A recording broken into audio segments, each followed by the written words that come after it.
Hindi pa nakakalabas sa bansa si Senador Bato de la Rosa ayon sa Bureau of Immigration.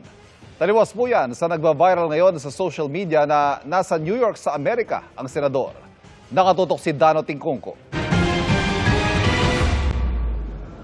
Naglaho ng parambula si Senator Bato de la Rosa mula ng lisanin ng Senate building noong May 14, ilang oras matapos magkaputukan sa Senado.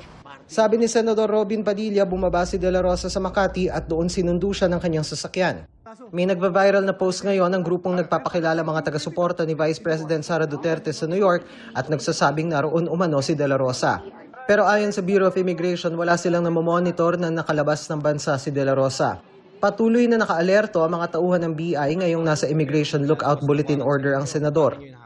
Doon sa ating mga international ports of entry and exit, wala po tayong recently recorded na biyahe po.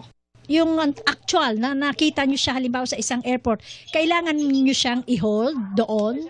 We have to seek the confirmation with the relevant government agencies. Sabi ng isa pang abogado ni de la Rosa na si Attorney Israelito Torion, wala na siyang contact kay de la Rosa. After that, no contact anymore. But I am in constant contact with the members of the family. Always. Almost, almost every hour, nagka-communicate kami. Itinuturing ng NBI na armed and dangerous si de la Rosa, bagay na inalmahan ng kanyang abogado. Itinanggihan ng isa pa niyang abogadong si Attorney Jimmy Bondoc. Ang NBI anya ang gumagamit ng armado mga tauhan para ipatupad ang arrest warrant na hindi pa napoproseso ng isang local court. Giit pa ng abogado ni de la Rosa, hindi pa dapat ipatupad ang arrest warrant kahit ibinasura ng Korte Suprema ang hiling nilang temporary restraining order laban dito. Dano Tingkungko, Nakatutok, 24 Oras.